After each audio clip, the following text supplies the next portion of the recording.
Good morning again, and welcome to our webinar on getting ready for construction projects in Mount Isa. My name is Glenys Schuntner, and I'm the CEO at Regional Development Australia, Townsville and North West Queensland, or RDA for short. We facilitate and advocate for economic development right across the North Queensland region, right out to the North West Queensland border of territory and up to the Gulf.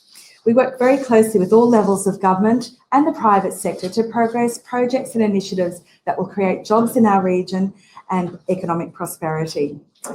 We are delighted today to be presenting a webinar in partnership with our support from the Department of Education, Skills and Employment. And with their support, we've been able to bring a whole program called Building Jobs in Northern Queensland right across our region. And today is actually the last in a series of webinars that are being not only held live, but also being hosted online for later viewing as well. It is now my pleasure to introduce to you the great range of speakers we have today, lining up from both the Mount Isa and Townsville end of the corridor to be able to share information with you for getting ready for construction jobs and opportunities in Mount Isa. So in no particular order, I'd now like to welcome our speakers. They are Mick Scotney, and he is the CEO and founder at Awaken Business, Managing Director at Clancy Corporation.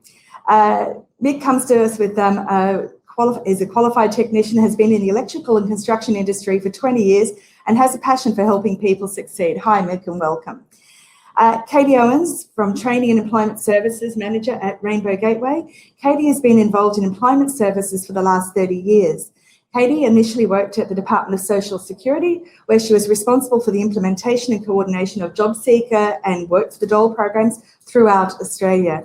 Katie currently works with remote Indigenous communities in both Queensland and Northern Territory. Welcome, Katie. Jodie Payne, Compliance Manager at Marta Training Services. I'd like to introduce Jodie, who is, together with the owners of her business, is responsible for the management, compliance and delivery of all Marta Training Services activities. Prior to working for Marta Training Services, Jodie worked with Queensland Transport and the Department of Main Roads for 12 years. So welcome, Jodie. I'd like to introduce Emma Harmon, the Member Liaison Officer for Commerce Northwest. Commerce Northwest is a membership-based organisation whose objective is to promote and support the industries and businesses in Mount Isa and the surrounding region. So welcome, Emma.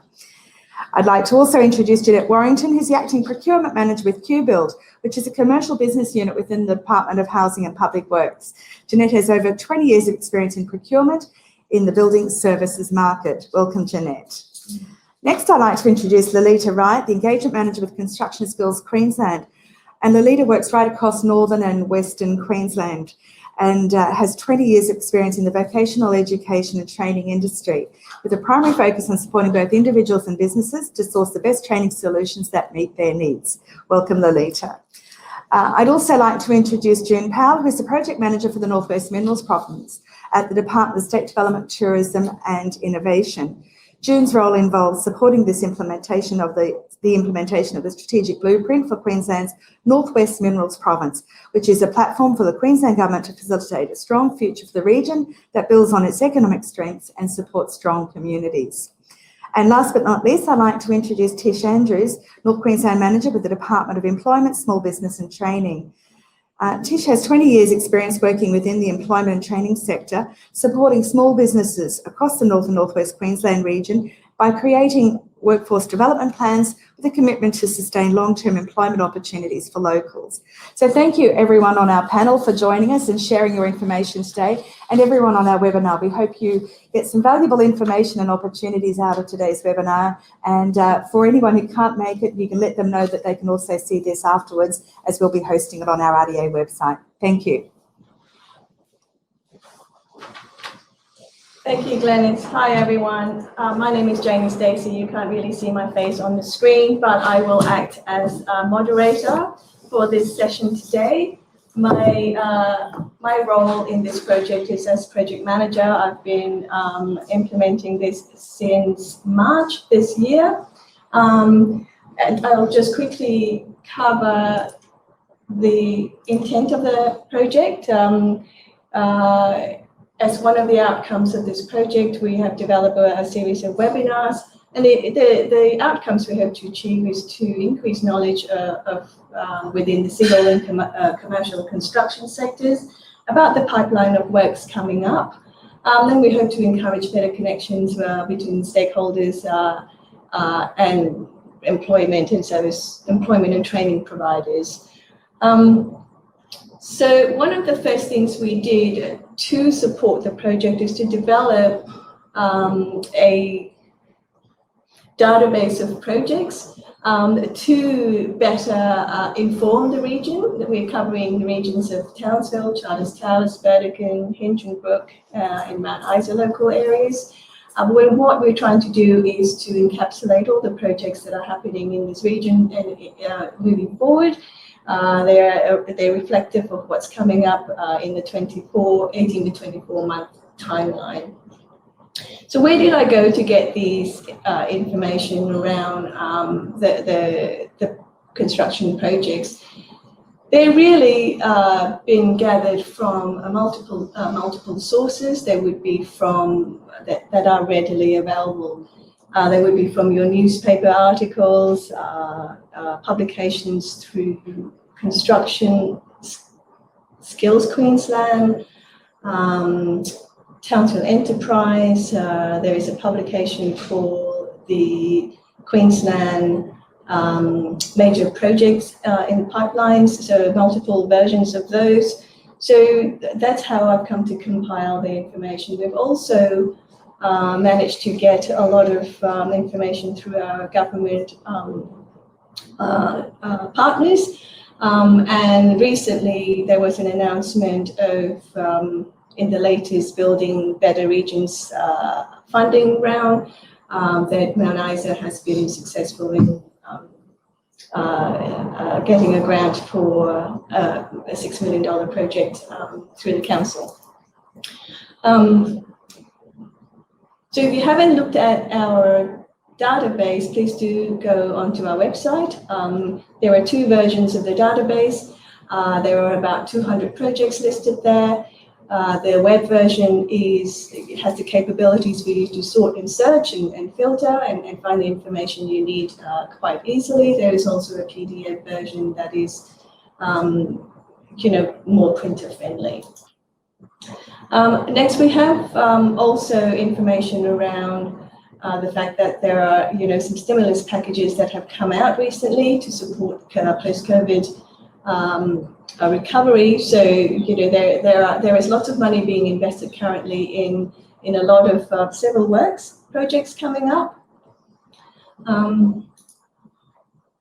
as well as I've provided links here. So at your leisure, do go in and have a look. There are quite a lot of investment in civil works coming up. So what we're hoping to do with this webinar is to help you gain the information that you need to prepare your business to connect with your supply chain to better prepare for the works coming up. And here is a list of the works approved for council allocation. So there's these civil and improvement works coming up for council, and the budget allocation for the local roads and community infrastructure program. So we can see that there's funding and a commitment in place to proceed with these planned projects. So next, we want to really be talking about where information sources. So we're talking about peak bodies and your community groups and business and community groups and your government stakeholders. So we're going to hear from a panel of that represent these areas and how we can help you get information and connect the dots and make to support your collaboration work in the regions. So let me introduce you to Emma, who is from Commerce Northwest, and she can talk to you about the services that Commerce Northwest provides. Hello, everybody. So Commerce Northwest is the new name for what used to be called the Mount Isa Chamber of Commerce. but we've extended our name, we've changed our name and extended our reach to the whole of the northwest region of Queensland. So our role is as a member-based organisation. We support our members. So essentially we're guided by our members. What our members need, that is what we will seek to address and seek to find solutions for. So in this instance for the construction industry, we're a networking organisation. So if you need information or you need to be introduced to people, we can do that for you. We can facilitate that for you. So we have regular networking sessions, webinars, and all sorts of information that we disseminate all the time. But if you, as a member business, if you are interested in some further information or you need some research done, then we're more than happy to look into that for you.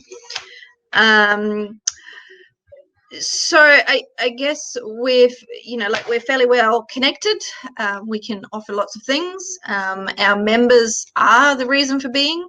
So as member businesses, they receive inside information, receive exclusive invitations. We also have a range of services that are not necessarily always related to the construction industry, but to business in general. And one of those is the skilled migration services. We're a certifying body for that.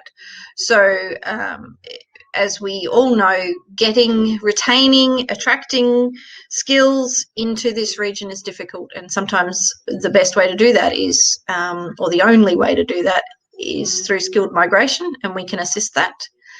We advocate for our members across all levels of government, and we are members of wider organisations as well. So we are members of CCIQ, we are members of Townsville Enterprise and other bodies like that.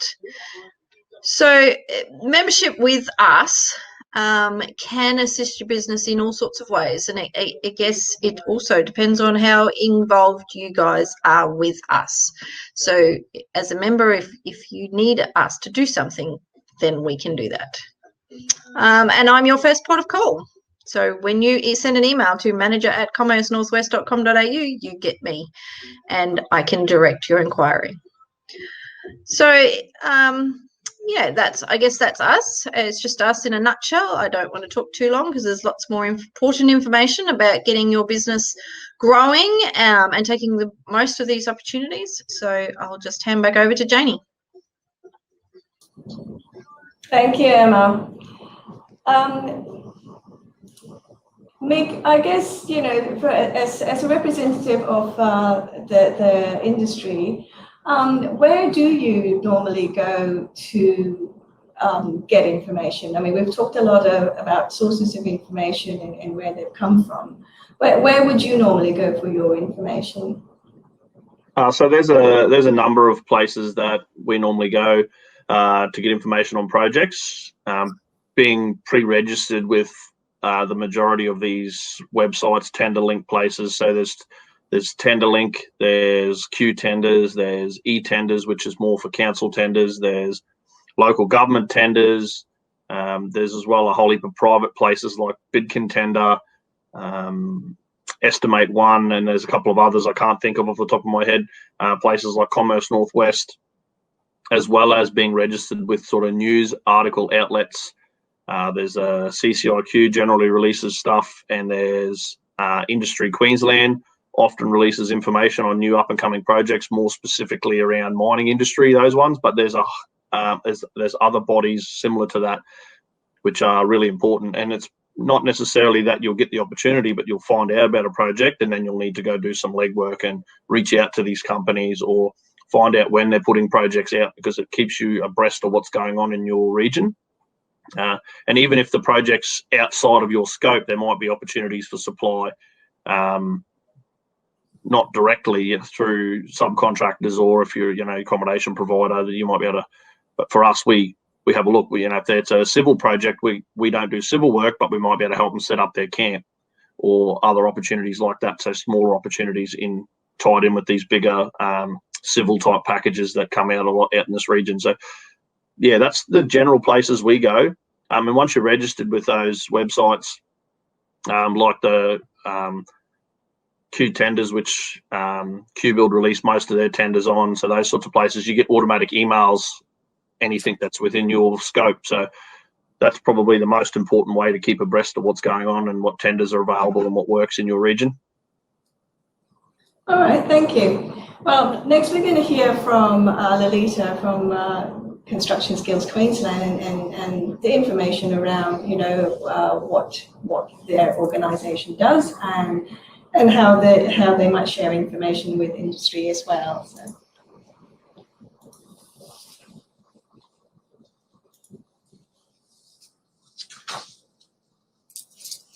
Thank you, Jane. So our role at Construction Skills Queensland is really to work closely with the building construction industry, providing the most up-to-date information. We have lots of tools and resources that the industry can access. We're not a training organisation. What we are is we're an industry fund that provides subsidised training for the building and construction industry. And they have access to certainly skills and training across a range of areas, so business, safety, compliance and technical skills. And there are 3 key priority areas that we work across. So we've got the attract area there. So that's making sure we have the right talent for the construction industry. We do that through various pre-employment programs, including Trade Start, Trade Ready. We work closely with the schools in the local region as well for Tri-Trades. So it's really making sure that students and those who have, completed their schooling, are looking at getting into the industry, have the best opportunities there to gain employment. The other area there is the develop, so it's making sure we're providing the right, training solutions for businesses, and we can do that through workforce planning and providing a number of resources to assist in that process. And the final one was retain, and retain is all about making sure we hold on to the talent in the industry and keeping them in the local region, which is really important. Our most newest or latest program is our Apprenticeship Advanced Plus program. So it's making sure they gain those additional skills over and above their apprenticeship training that sits outside of their training plan, to ensure that they continue to upskill and gain more knowledge in their sector. Working very closely with the employers and their apprentices in that space. We also support a number of initiatives that sit within our workforce health and wellbeing as well. So we partner up with Mates in Construction to provide all that sort of support and assistance for those in the construction industry. Yeah. And this is a fantastic portal, source of information that captures what's happening, what project activities happening in the region. So you can certainly filter into the Northwest region and have a look at, all the various projects, provides the value of the project, the timelines against the project, what sort of workforce requirements as well. So great resource. So I do encourage you to jump onto our website, access our knowledge centre. There's also some great resources and reports around workforce development, occupational demands and all sorts of data that we can pull together and provide for our industry as well. So there will be a regional profile available on that site for you. However, please keep in mind a lot of our projections were done prior to COVID-19, so we're still playing a bit of catch up, but certainly reach out to us if you need some further information. We can provide that to you. All right, thank you, Lolita. We will come back to the discussion around workforce planning and preparing your workforce at a later part of this session. So what we will move to now is information around tenders and hooking up with the Q tender. We heard Mick talk about Q tender. So we're going to hear from Jeanette from QBUILD, who will give us a little bit more insight as to what QBUILD can provide you with and how they can support you.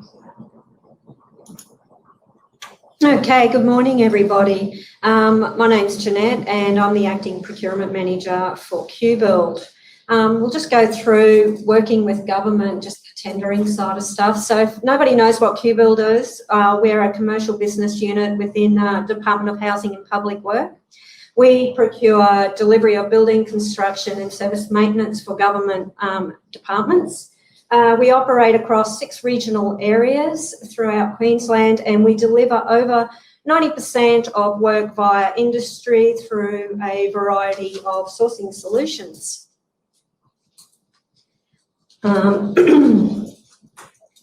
So QBUILD actually facilitates the following works to industry and local suppliers. So majority of construction activities, maintenance and repair services, building operations. So we do security, pest control, trade works, all your trades, electrical, plumbing, painting, flooring, so on, and specialist services. So engineering, consultancies. It's a great opportunity for local businesses to supply these services. So we go to the next one. That's just our QBUILD region. So if you ever are interested in carrying out works in any of those sort of regions, there are our contact details. As just Mount Isa District Office, just details around our district office in Traders Way, and our district manager is Chris Limpus, and our regional director is Wayne Green. So, and we do have a procurement person out there, so just make a phone call. That's okay. I'm just rambling, as I do. So getting started, the first point is you need to register with QBUILD online. It's an easy process. You just need to have your ABN. It's got to be a certificate of currency, your public liability, 20 million, or your trade licenses. It's a quick process, depending, it could take up to 3 to 4 weeks to receive your supplier number. And to make sure that you do keep your details updated online every year.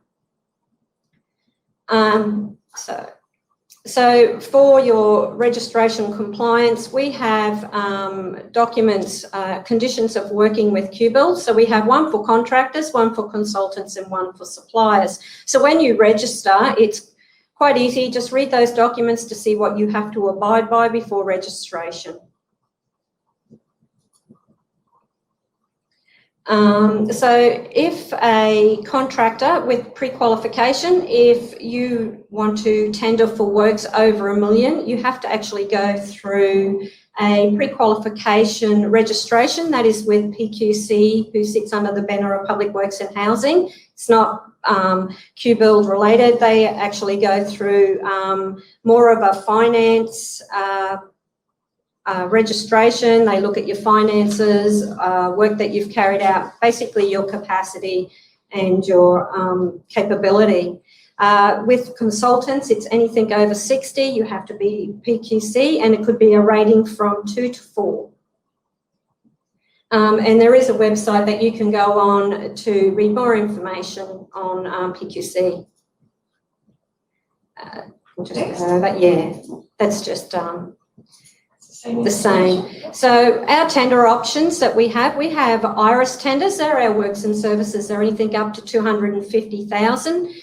They're normally a select process, so you really do need to be registered with QBUILD to have that opportunity to receive those tenders for a regional office. Then we have QBUILD e-tender. So that's construction works and consultancies, 250. And they can range from fit outs to new buildings and so forth.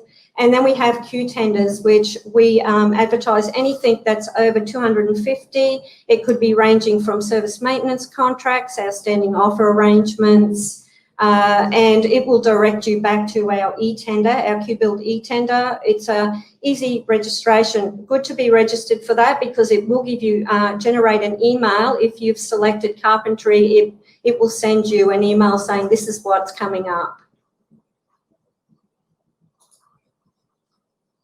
So standing offer arrangements, we have a lot of standing offer arrangements. Currently, they're reviewing one to maybe put out in the new year, our trades one, which will be for electrical plumbing, and it normally goes for 2 to 3 years with an option to extend for a further 3.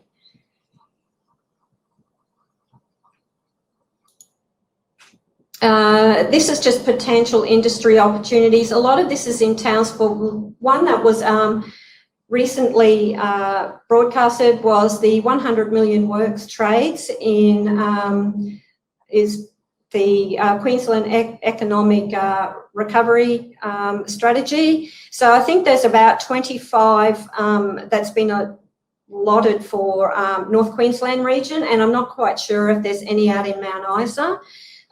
We've also got Normanton. There's potentially a couple of houses that may be coming to tender in the new year, in the new financial year. And as we're coming to the end of financial year, they're starting to scope for the new financial year for housing upgrades, bathroom upgrades, and things like that. So again, please register with QBUILD.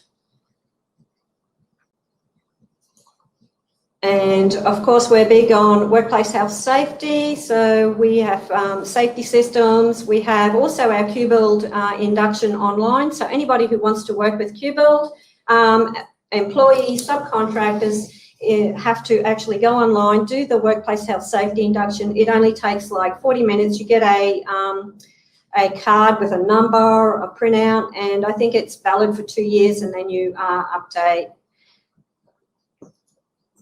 And this is just some additional information and resources. So QBUILD registration, that's the email address, and that's the link. We've also got the Facebook page of Building for Queensland.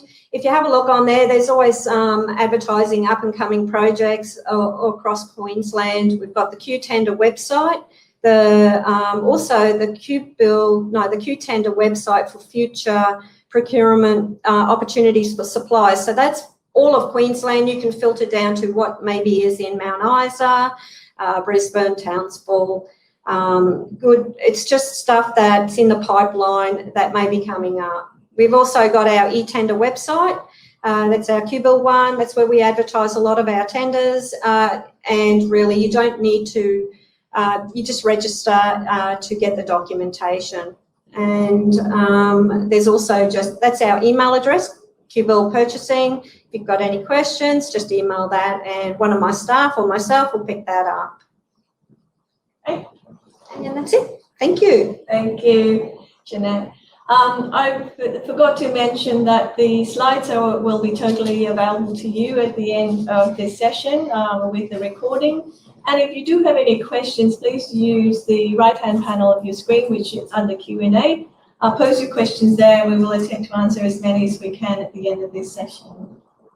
So now we've got a lot of information around information sources, building projects, tendering processes. I'd like to invite Mick to talk about some of the projects that we've identified from our list and break that down around, what it takes, what does it mean for the region, the types of contracts and contractors that will be required, what sort of roles do you think will come out of some of these projects?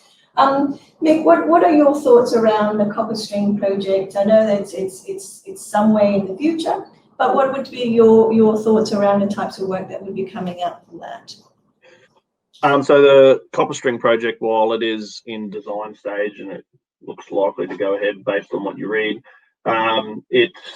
there's many opportunities, not only in the construction industry, as it's a project that spans all of North Queensland, as it goes from near halfway between Charters, Housing Towns, all the way out to Mount Isa. So all the way along this region, there's accommodation, there's civil, there's a lot of trade services for people, for diesel fitters and mechanics and those type of people to support with machinery, as well as, say, electricians to help with camp setups or general maintenance, test tag of their equipment.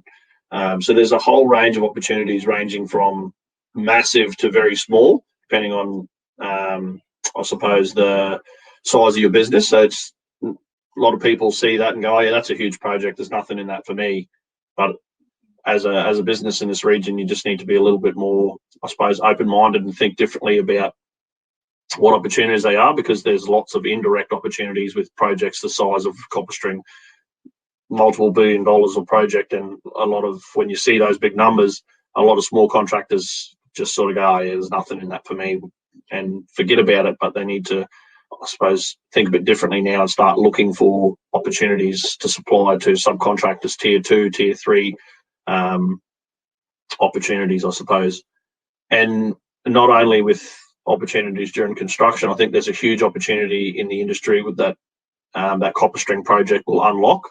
With a lot cheaper electricity in the region, there'll be a number of opportunities with new developments, industries that weren't really viable because there's a single source of power out here in a single contract. So now there'll be multiple opportunities, as we'll have access to the East Coast electricity market, which is a lot more competitive, and in turn you get a bit cheaper rates. So then mining companies might develop, or projects that might have been on the cusp, if they were going to run diesel generation, they'll now be viable. So there'll be other opportunities in the region which that'll unlock, which is further down the track, which really supports, I suppose, the growth of this region, which I think it's a really important project to make sure it gets off the ground. It's a great long-term project, I suppose, which makes it for this industry, or for this region, really, really important, so that we've got a steady stream of development out here to unlock and keep growing the region. I think it's a really important project.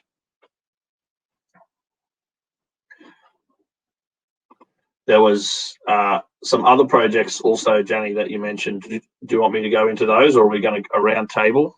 Yeah, no, I think we'll just break down some of these projects. I think the next one is the Mount Isa Family Park. I thought we picked a selection of broad, very different projects to discuss. So there's a council family park upgrade, which is $51 million project. What kind of roles do you think will come out of that? That project's actually 5.1. I think that's a typo, but that's okay.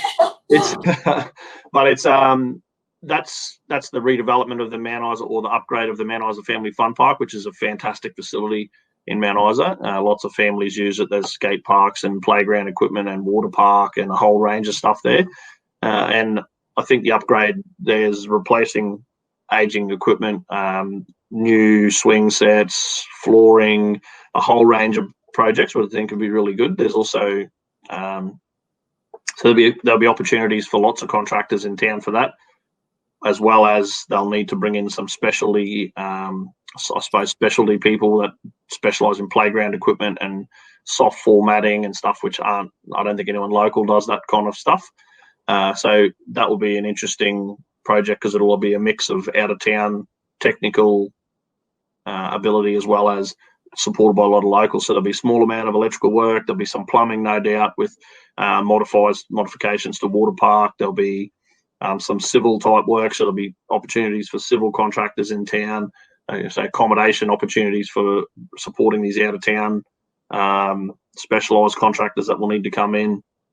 There'll be concrete work. So it's a quite diverse project. So there'll be a huge mix and lots of opportunity for smaller contractors. So there'll be one to make sure that you're registered with the Mount Isa City Council as a contractor, because it'll be managed by them. I think it's one that'll be really, really important that you stay registered with the Mount Isa City Council, or you express interest, because that way you'll, even if there's no direct opportunity, that you're in there, I suppose, in their sites for opportunities that are there, even small opportunities to hire machinery or whatever else comes up. So it'll be a very diverse project for lots of industries in Mount Isa. So I think that'll be a good project. So we see that a lot of there is quite a bit of post-COVID recovery money being allocated to our projects in the region. How do you think? I mean, obviously some of this money is going to council. How would you stay on top of what council is doing with their project work? So the council have their own tender website. I think it's local government. I can't think of it off the top of my head, but it's local government something. So that they release a lot of their big tenders through there, but they've also got released like a pre-qualified trade supplier, which is similar to QBUILD's SOA. So you can get pre-qualified and receive works off them. It's also really important as a local to stay on top through the news outlets, because the council obviously announces a lot of their projects via Facebook or social media or newspaper, that kind of stuff.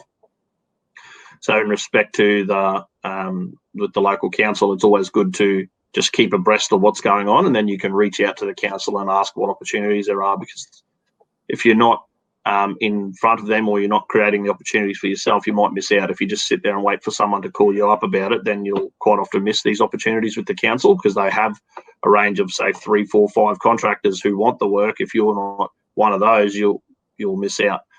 So it's a really good idea in the region to make sure that you're, one, staying up on the news and keeping up on the announcements, and two, make sure that you're pre-registered with the council, or you're pre-registered with QBUILD, or because these opportunities will go to the people that are registered. So it's one thing really important to do. All right, we can probably have one more big project that we can discuss. It's the Mount Isa Rockhampton corridor upgrade. That's a significantly huge project as well. And that would, obviously stretch from, geographically quite a huge area. What kind of, what are your thoughts around that project? I believe, is that the rail corridor upgrade? I believe so. I think it's the rail. Yeah.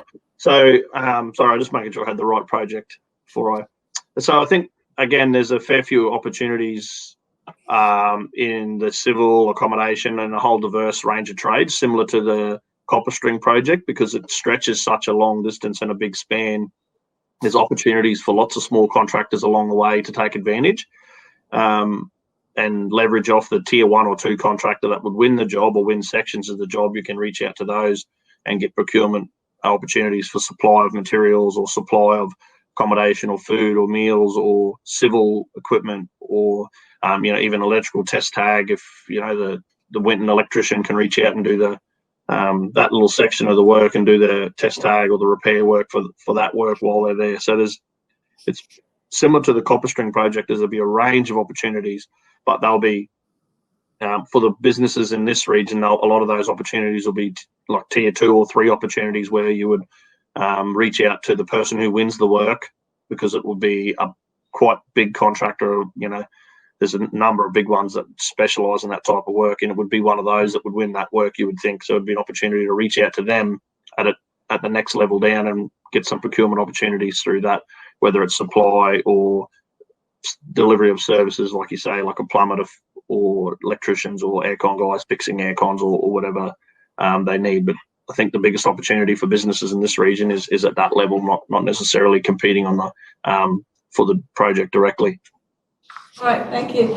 I guess now it's an opportunity to talk about supply chain as far as services in the workforce space. So, Katie, works like copper string and the corridor rail project, that would encompass, dealing with quite remote areas. How would someone that wants to get in this space prepare their workforce?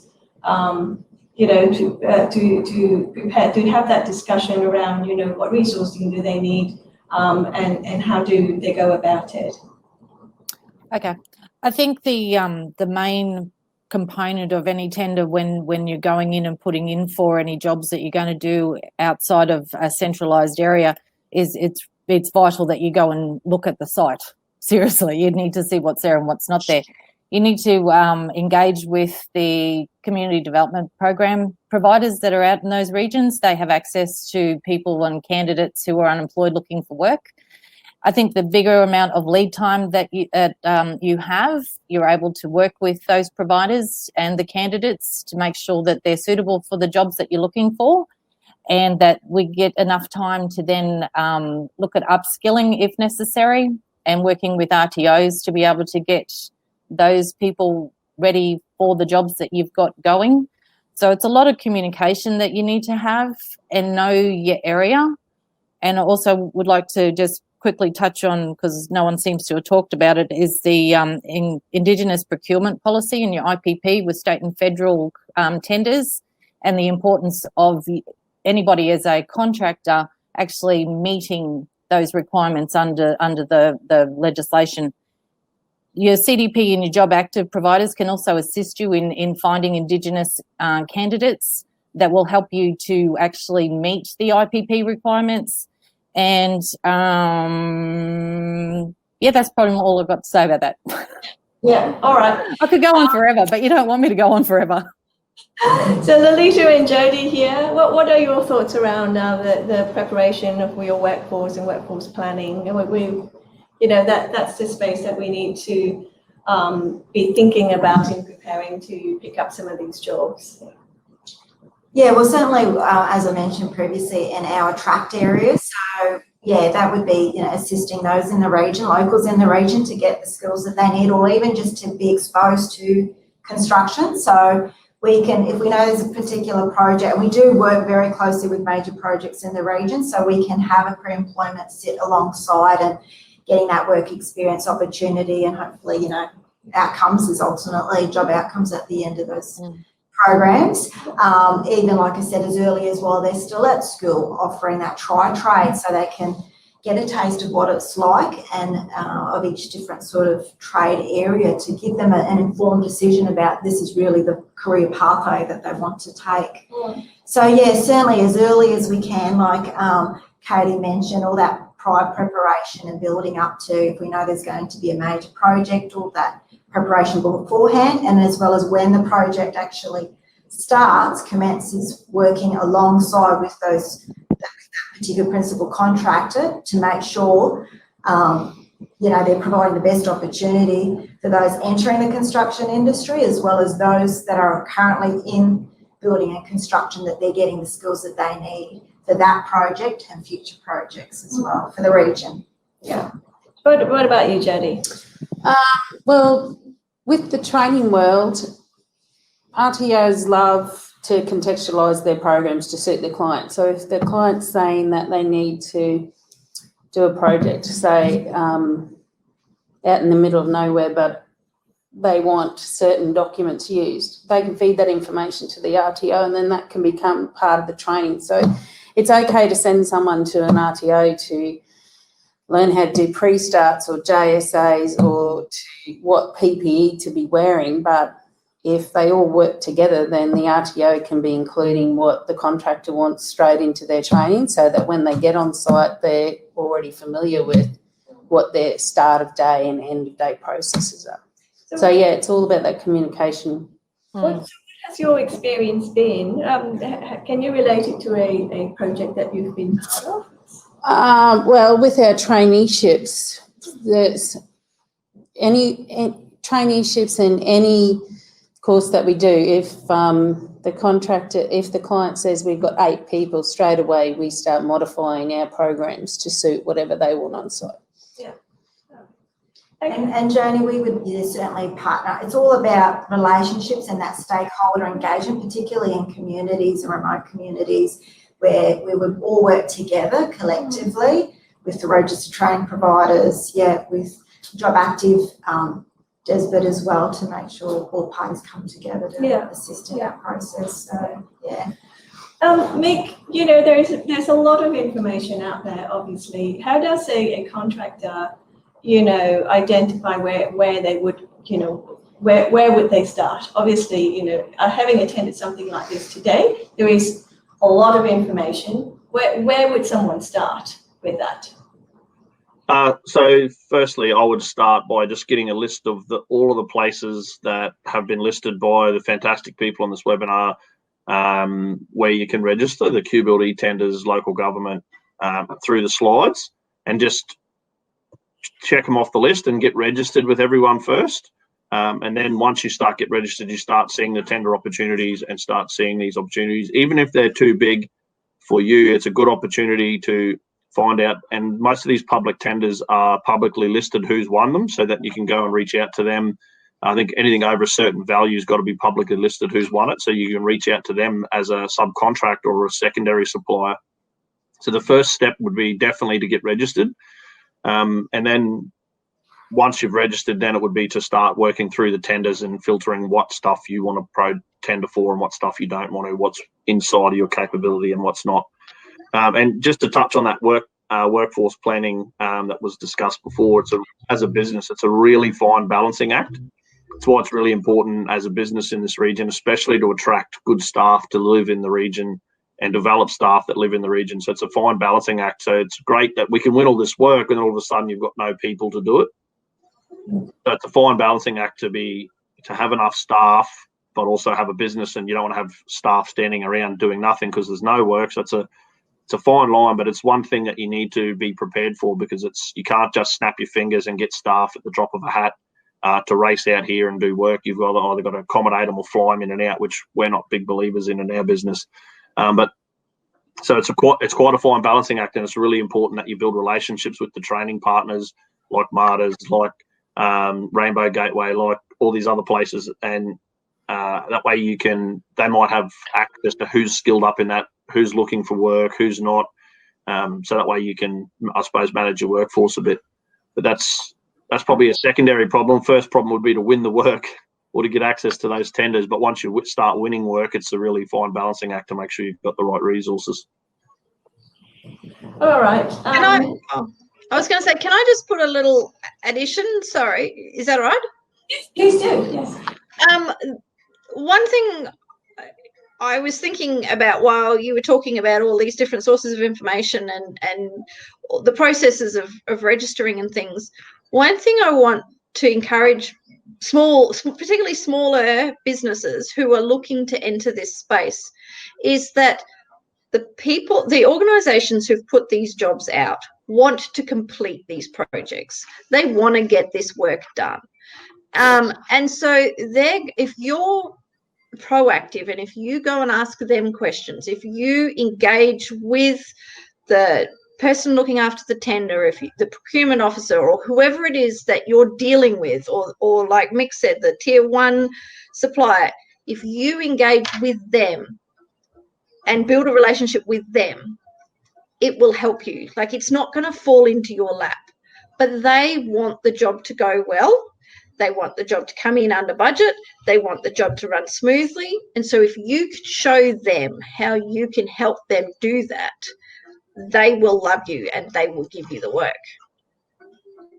Thanks, Emma. But ask questions. I don't understand this question. I don't know what you want me to write in this box. What does this box mean? Ask those questions, because that will show that you're engaged and that you're keen and that you want it. It's not going to make you look dumb. It's going to make you look engaged, and it's going to make you look like you want this. So the pre-registration process, the expression of interest, is just as important, obviously. Yeah. All right. So the importance of training and skilling your workforce. I'd just like to break that down a little bit. Obviously with our training providers and CSQ, the connection between that. And Katie, your thoughts? Can we have a little bit of a discussion around that? Well, each contractor will have their requirements to get on site, so whether it's white card or manual handling and all that sort of stuff. And I guess then they look at what staff's have got those quals already and who needs what. And then they can work with us to build a training plan. So what should happen in a perfect world is that they'll come and say, we've got 25 staff, 12 need white card, 13 need manual handling. So then we should be able to build and schedule that so that their staff are off-site at our site for as little as possible, I should say. So then we stack the courses, meaning we can just run them one after the other, so that you don't have one person coming for 5 days training over 6 weeks of work. Yeah. So, Katie? it's like I was saying before, if you've got the lead in time, it's a perfect opportunity to come and have discussions with your job active and your CDP. And I'm not trying to sell what we do, but people don't really know what we do. So we have unemployed people get referred to our agency so that we can actually work with them and employers to get them job ready. The ultimate goal is that we have a caseload of job seekers who want to work, who have the skills that you're going to need for certain jobs. So if we have those discussions, or you come and have discussions with your job active member or your CDP provider in remote communities, and we've got enough time, we've got the ability and the funds to actually pay for that training or that PPE or that specialised service for those, candidates who would be suitable to go forward and work for you. So using your job active and your CDP providers is beneficial to you as a contractor or as an employer, because a lot of the costs can be borne by our agencies, and get suitable people, work with RTOs to make sure that you're currently not employing them, so it's not a cost to your organisation or your business. They're still receiving payments from Centrelink. They're getting the training that you're going to need. Your contract starts, and here's a plethora of people who are ready and awesome. But it's all about the communication and engagement and working and lead time to be able to organise and to make sure that the training is suitable to what you need, and that we've got the best people for you to go and do that job. And then surprise and delight the tenderer or the PM, because you've actually finished in time, like what Emma was saying. They want the job done. We want to give you the people that are trained and suitable. We work with the RTOs to make sure that they are getting the training. It's critical in this industry and in any industry really to have the best skilled people for the jobs that you're trying to get done in the least period of time, and it's not affecting your budgets. Thank you. Lolita, you talked about workforce planning as part of something that CSQ delivers. Would you like to cover some of that information? Yeah, well, in terms of certainly your major projects, we would work alongside with the principal contractor on those sites, and we develop a training needs analysis. And certainly we've got a lot of experience in that space, working across a number of projects in the state. And certainly myself on a local level, working with the stadium, working closely with the Horton project. And yeah, it'd be great if the Copper Street project gets the go-aheads, because from that training needs analysis, we'll know, what are the skills that will be required, what sort of jobs are expected, and then we partner up with the registered training organisations to make sure that all comes together. And we also partner up with DESBIT, which I'm sure Tish will talk about as well, where there's training policy requirements as well, obviously if there's government funding coming in on those sites. But as I mentioned, it is a real collective a collaboration with CSQ and all the stakeholders to make sure we're achieving the best outcome for those sites and for the community as a whole, to ensure that there's skills and training happening and that they're hitting their particular requirements for that site. So, and obviously one of the things that CSQ provides is the funding for training information. And I will move into those slides.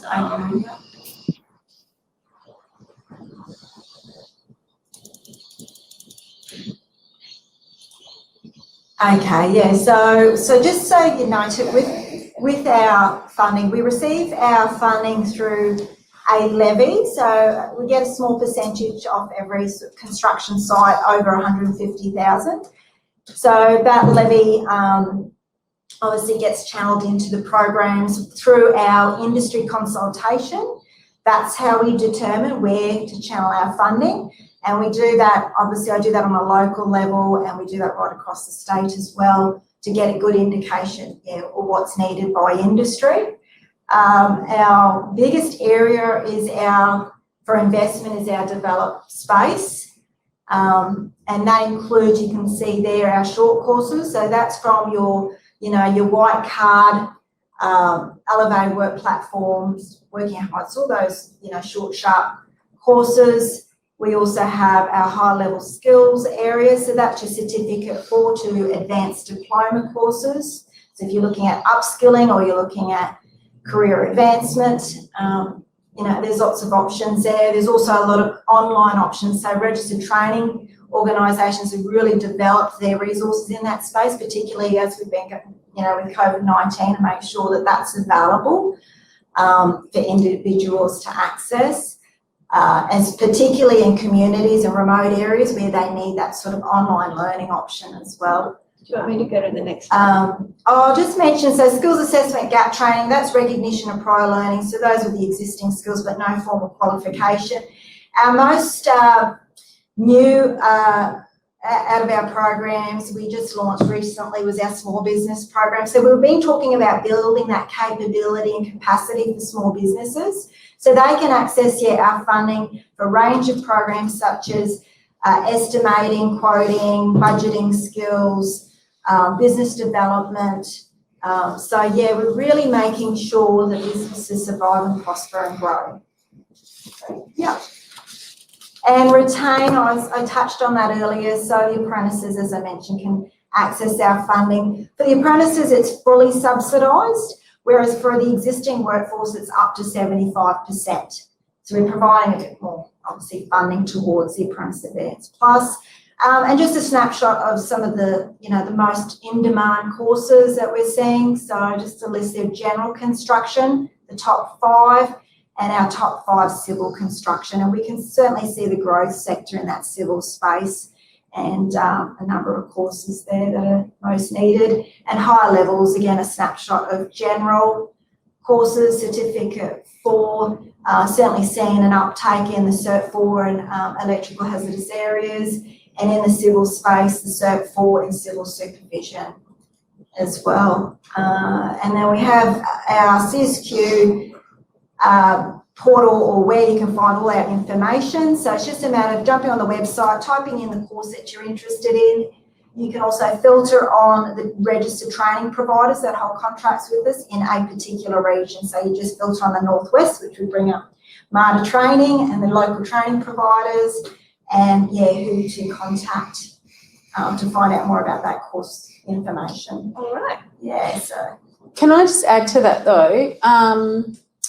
We apply for that funding every year and we have to give CSQ a forecast of what's going to happen, who wants to take advantage of that funding in the region. So we can only apply for what we know. So if contractors aren't contacting us to say, you know, we've got these things coming up, we might need 40 men done in working at heights, then we don't apply for that. Like, we don't have a crystal ball. Yeah. And then CSQ won't allocate the funding to Northwest. So my take on all that is if contractors know what's happening in the next 12 months, then maybe give us a heads up to apply for the funding, because at least then we can give the money back. We report back and say to them, we're probably not going to use this, circumstances have changed with that contractor. Yeah.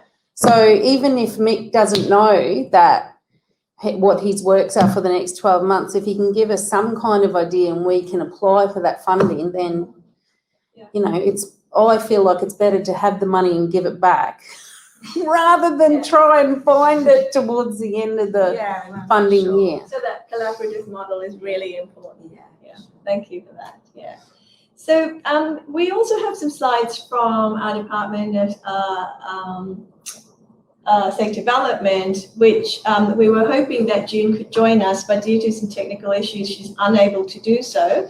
So we will quickly run through her slides just to give you the information that State Development can provide you with. The information will be available, like I said earlier, for you to peruse, you know, at your leisure.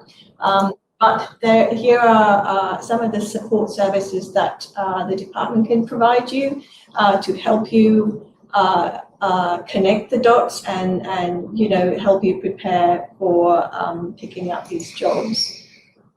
So there are some information around tendering, and they provide opportunities to support you with that, as well as your principal contact person. Brian's away on holidays today, I hear. Lucky him. So yeah, that was just a few quick slides. Next, we will bring you through to the support services that the Department of Employment, Small Business and Small Training. Business and Training really wraps up, some of the things that we were talking about around how do you get yourself ready.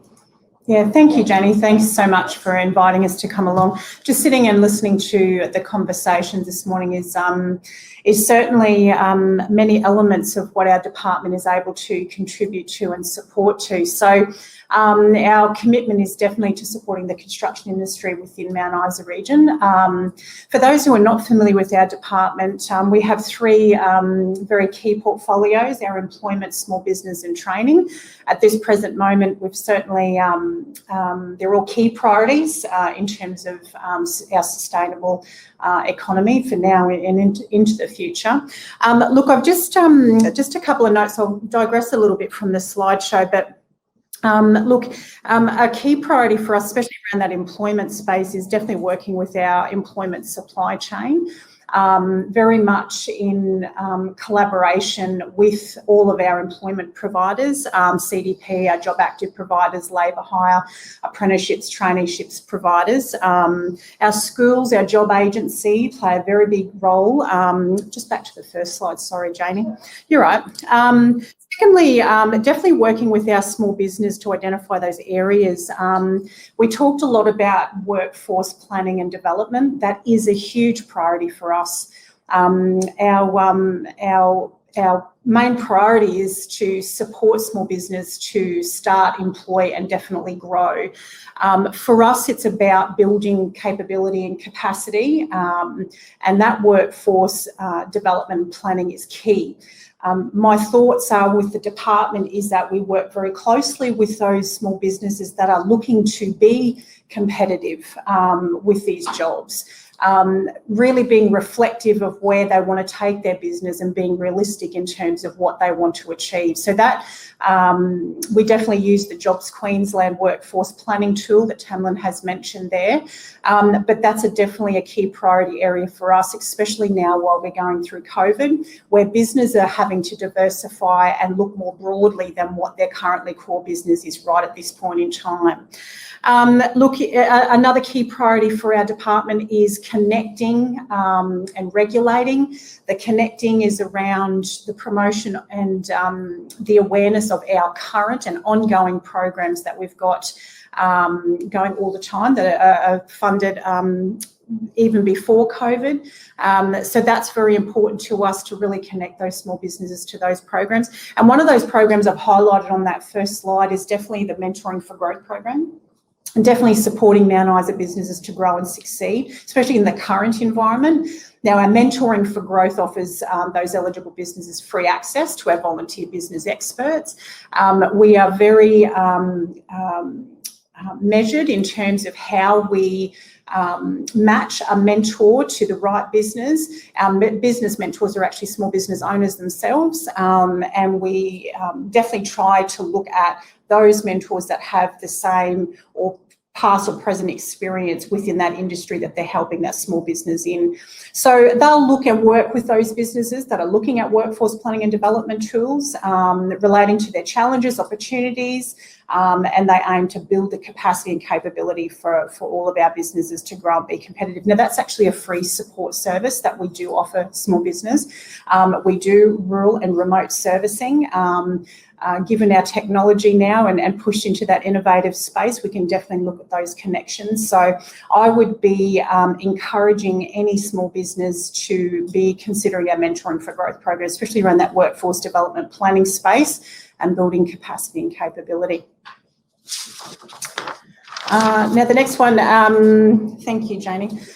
Look, currently, as part of the Queensland Government's Unite and Recover strategic plan, our department plays a key role in the delivery of the Workers Assistance Package. That's a $500 million Workers Assistance Package.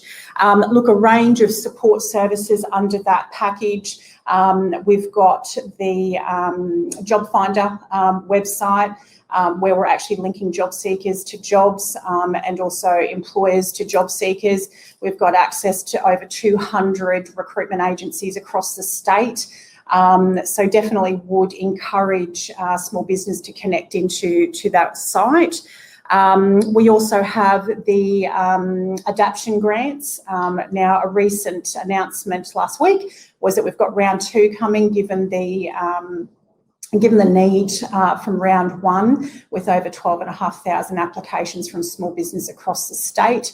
We're encouraging any small business to link into our Business Queensland website.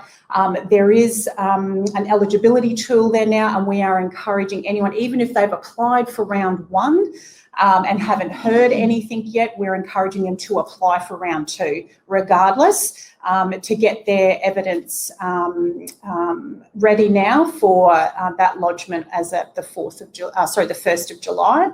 And look, on our Business Queensland website, it's our main go-to for all small business. It actually links our small business community into a broad range of support services across a number of different government agencies. And we also have our grant schedule. With our ongoing grants, we strongly suggest that our businesses link into that and subscribe so they're kept up to date with that broad range of grants and funding that do get announced on a regular basis. So next slide, thank you. And certainly, last but not least, our employment training portfolio. Look, as regulators, we do have and play a critical role in terms of working with our key stakeholders, our pre-qualified suppliers, our RTOs, CSQ, our peak bodies, our industry stakeholders around. Look, that's probably our top programs that we've got at this present moment. But look, the key messaging around our apprenticeship and traineeship space is really to help support our business community better understand and how to navigate the apprenticeship and traineeship system. We can tailor training packages to meet the needs of the business, especially if we're looking at building capability and capacity of that business. If they're looking at construction jobs for the future for their business, we can talk to them about how we can upskill their current workforce around micro-credentialing, CSQ with their funding around upskilling. So not having to do full qualifications, but you can do sort of short and sharp courses to be able to meet the needs of the jobs for the future with that particular business. And the apprenticeship and traineeship funding and incentives. As regulators, we work with our Australian apprenticeship centres. We work with our pre-qualified suppliers or our registered training organisations, and we really look to work with those stakeholders to ensure they're meeting the needs of our business community, and planning works and tailoring those training supports to meet the needs of our future workforce. And then our free apprenticeships for under 21s. So we've got a broad range of qualifications at this point in time for our under 21s, where the cost of training is fully covered by the state government. So look, there are links that I've provided in the slides, but on the last slide, thank you, Janie, we're very pleased. We've got 2 wonderful representatives that are based in Mount Isa, many of which would know Dee Ivers, who's our Back to Work Employer Officer, and Georgia Peterson, our Principal Program Officer. And look, I kind of also want to mention, just with working with our CBOs, a big part of our apprenticeship and traineeship space, our retraining, upskilling, is also our Skilling Queenslanders for Work program. We have just finished assessing one of the funding rounds, and we work very closely with our NGOs in the communities to ensure that they're putting together those programs, whether it be a work skills traineeship or a Get Set for Work program, that they're aligning those qualifications for jobs for the future, and that we're not just training for training's sake. And I must say, we're very impressed with the quality that's come out of the Northwest in this particular round. We're very, very excited to hopefully see some good programs for our underemployed cohort of job seekers across the Northwest, and preparing them for these construction jobs for the future. So yes, that's it for me. I don't know if anyone's got any questions at all for us, but we're very excited to be here. So thank you so much. All right, thank you, Tish. We've got a couple of questions that have come out through the session. This one is for you. The IRIS registration. So once you're registered with QBUILD, once you've gone online and they've done all their checks, you automatically go into our IRIS system. So, and you'll come up as a new supplier, and normally opportunities go to anybody who's newly registered, depending on what the package of work is. They'll be invited to submit an offer. So there's no registration process for IRIS. It's just you'll be entered into our system through the registration. The primary registration. Yeah, and then you'll be on our database. Yeah. This Jobs Queensland website, is that yours? No, that's so they're the independent body that informs the state government around future workforce needs. They do a lot of research, a lot of data reports. Okay. But yeah, it's one of our major resources to inform future workforce. So just for everyone following the session, there is a suggestion that SMEs should check out Jobs Queensland resource for workforce planning, and the website is jobsqueensland.qld.gov.au. All right, so that was the last of our questions. So it's just time for us to wrap up. Do you have any comments, Katie, to add? I need training on how to turn my mic on. All I can really reiterate is that as much lead-in time as you can, come and have discussions with us. Try and give us as much information as you possibly can about your scope of works and what your expectations are, and just keep the communications open, really. Thank you, Katie. Vital. Yeah. Emma?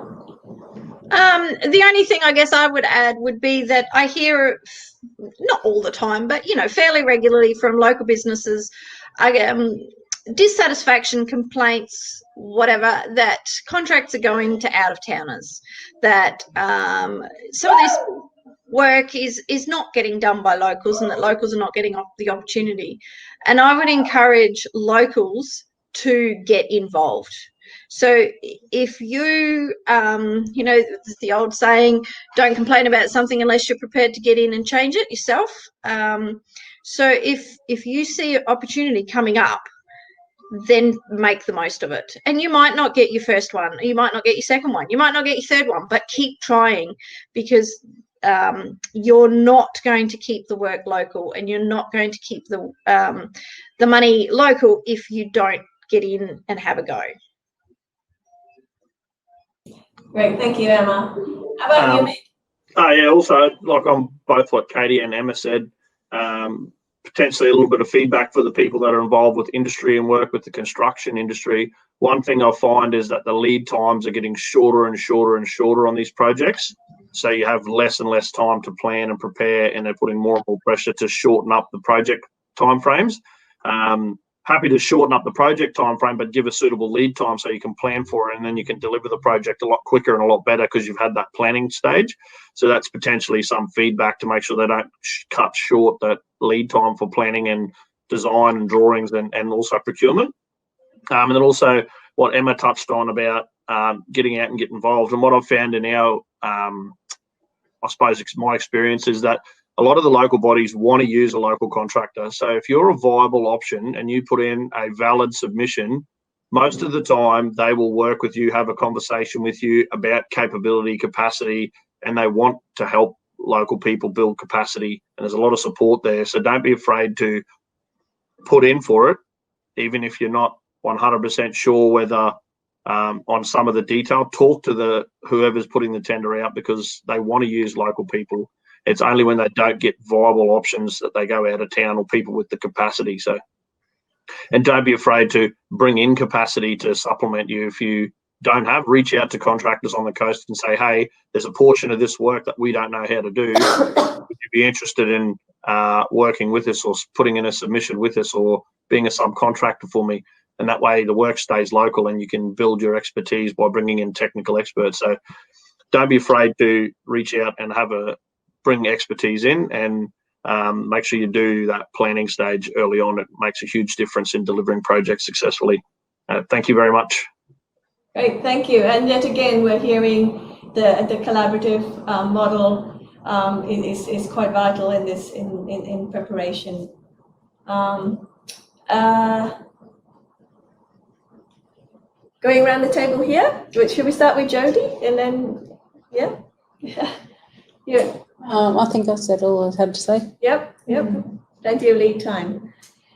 Just with the QBUILD, we actually do have to use local where we can. So within the 125, it's as per the Queensland purchasing policy. So we do try and look local. So that's why we're encouraging any sort of Mount Isa contractors to register. We look at locals first, and if we can't get anybody or nobody's submitting offers, then we will go to the next zone, which is zone 2, which is out of the area. So, and just give us a call. We've got our contact details there. Happy to talk to anybody about any sort of tenders. If you've got issues with tenders or you're looking at submitting, we can put you through to the person who's looking after that tender to find out more information. So, yeah. Yeah, I suppose I just like to add that, yeah, certainly reach out to me about, we talked about helping businesses to build that capacity and capability. So, yeah, access our funding. That's what it's there for. It's for the construction industry to get on board and build that, help the business and learn new skills and how do we go about quoting and estimating, building business, and we can equip you with those skills. Do you go out to Mount Isa? I do, yes. I was out there February, so awesome. It's great. And I'll be a regular face, certainly. Very good. Very good. Tish? Thanks, Jenny. Look, just a couple of reminders. As I mentioned, we've got round 2 of the adaptation grants up to $10,000 opening on the 1st of July. So we're encouraging any small business that's looking to diversify, to adapt to the new business environment, to go onto our website, Business Queensland, and look at the eligibility checklist and get their paperwork ready, their evidence ready for that 1st of July kickoff. If someone has actually applied, you may get these questions. If they have applied for round 1 and still haven't heard anything, we are processing as quickly as we can, but just get them to reapply. That's the messaging at this point in time. And look, we just look forward to continuing to work with our industry partners, work in collaboration, and really looking at those apprenticeships and traineeships. I'd hate to think that we're slowing down on those commencements. We are seeing a bit of a shift in cancellations. We just want to speak to those businesses that have got options around, rather than cancelling their apprentices, that there are options to look at what we can do and suspend them, etc. So, keen to continue to work with the Mount Isa community. Can I add to that? Feedback we're getting from employees is that whole incentives, they've got the 12 weeks to sign a new trainee up to be able to get the employer's incentives. You know what I'm talking about? Yeah, and it shouldn't be. It's actually not 12 weeks. It's a bit of a misconception. Apprentices do need to be signed up within a month from commencement. So this history of 3 month sign-ups, because what it actually does, it disadvantages the apprentice, because then that's essentially 3 months that they've not been engaged in any formal training. And that's the feedback that is coming from that we get from employees, is that how do they know if their staff's if they want to go down that track? Well, I'm just thinking I keep saying to them, don't be frightened to sign them up, because you can always change your mind. You're not set in stone to keep them employed. Absolutely, and I think it's that fear of the unknown, of because we're starting to then move into those conversations around fair work. So if they actually did look at the fair work, they do need, if they're being treated as an apprentice, they need to pay as an apprentice, and they need to have and there's legislation to support and take care of the apprentices in these situations, so they can do the sign up. They've got 3 months. And if both parties disagree, that's what the department is there for. If there are any challenges, we can go in and we can support them. But they want to be really careful, because what's happened in the past is that we then get caught up in Fair Work complications. So the advice to our participants is to come in. Absolutely. Speak to our Australian apprenticeship centres, speak to our representatives on the ground in terms of the best options. But this misconception that they've got 3 months is actually incorrect. If an employer has got the intent to sign up an apprentice, it does need to happen. This is for more trainees. Same. Apprentices, trainees. Yeah, it's the same. Yeah. Great. We can support with that. But good question. All right. Thank you very much.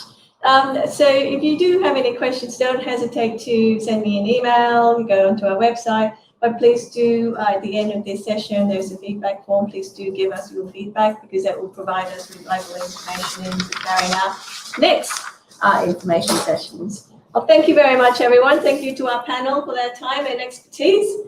And we hope to hear from everyone. And we hope to hear successful stories come out of Mount Isa. Thanks, Darcy. See you, everyone.